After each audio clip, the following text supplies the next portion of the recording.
Numa fase inicial, quer dizer, uma das coisas que foi criada desde o início foi uma coisa chamada Comitê do Futebol, que eu vi por diversas vezes aí na imprensa, Comitê do Futebol, Comitê é isso, Comitê é aquilo, e é importante que as pessoas entendam depois, mas, de fato, eu passei a fazer parte, eu diria que por 1 ano e meio, mais ou menos, eu passei a fazer parte desse Comitê do Futebol também. No início, eu não era parte desse Comitê do Futebol, e depois eu passei a fazer parte. Qual era o meu papel dentro desse Comitê do Futebol? Esse Comitê do Futebol era integrado por mim, pelo Tostes, na época que eu passei a participar, pelo Alexandre Vrobel, pelo Alexandre Póvoa, pelo Eduardo e pelo que a gente chama do nosso CEO do clube, né? Quer dizer, que é o Fred Luiz. Qual vamos dizer assim, a principal participação nossa nesse comitê?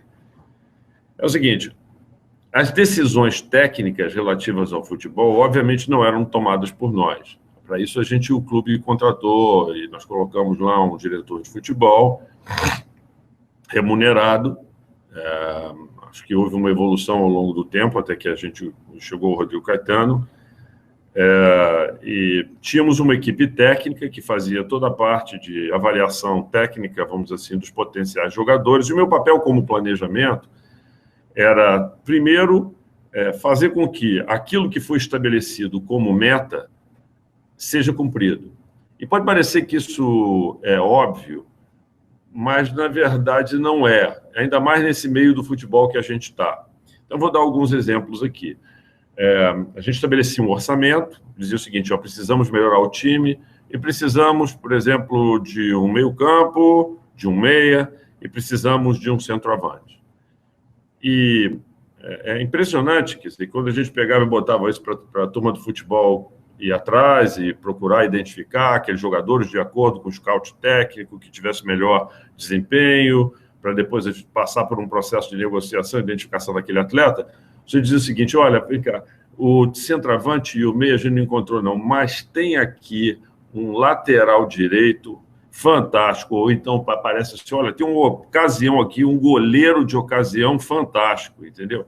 Então, se você deixar, quer dizer, a turma sai e vai à luta e vai querer e vai propor e vai gastar o recurso do clube, que é limitado, naquilo que não foi definido como prioritário.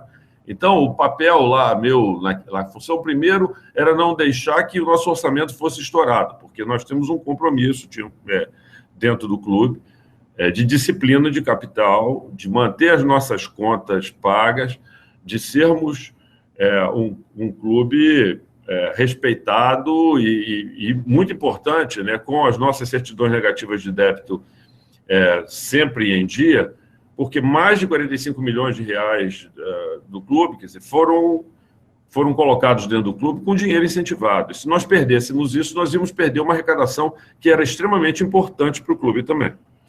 Então, é importante dizer que, mesmo dentro do Comitê do Futebol, cada um tinha a sua função. E o comitê era muito importante, na minha percepção, porque o futebol... o Flamengo, por exemplo, vai ter uma arrecadação esse ano, espero, né? E de algo como uns 360 milhões de reais, estava no orçamento, 364 milhões de reais, e houve um crescimento muito grande, de 212 milhões de reais em 2012 para agora 364 milhões de reais, né? E todo esse recurso, quer dizer,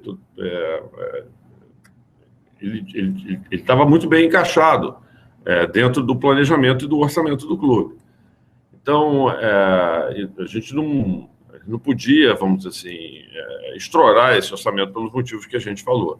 Então, acho que ali dentro do Comitê do Futebol, e o futebol é o grande, vamos dizer assim, gastador, vamos dizer assim, de dinheiro dentro do clube, óbvio, que é onde tem a maior parte do orçamento.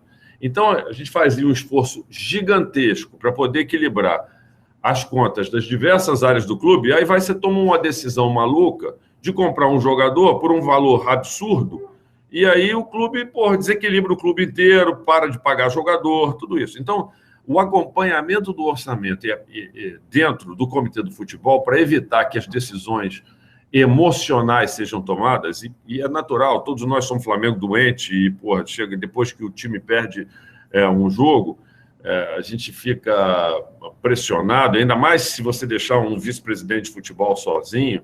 Ele tem uma pressão muito grande da torcida, ele vê o nome dele gritado no Maracanã, ali a chance que ele tem de tomar uma decisão emocional, de sair para comprar jogador A ou jogador B, para que, de certa forma, possa amainar essa demanda da torcida, é muito grande. Então, você precisa ter um grupo tomando essa decisão, onde algumas outras coisas sejam verificadas e respeitadas antes que a decisão seja tomada e bote, vamos dizer assim, o orçamento todo a perder.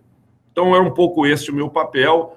No início, eu não participei do Comitê do Futebol, e depois, ao longo do tempo, foi solicitada a minha participação no Comitê do Futebol, e foi muito esse o meu papel. Longe de mim, apesar de todos nós acreditarmos que entendemos um pouco de futebol, mas longe de mim querer opinar sobre jogador A, jogador B, jogador C, como a gente, por exemplo, viu uma vez, quer dizer, infelizmente, a gente viu o técnico do Flamengo, na época, que, na verdade, ele buscava uma liberdade total para poder comprar jogador do jeito que ele queria, e a gente não deixava, e ele ficava aborrecido com isso.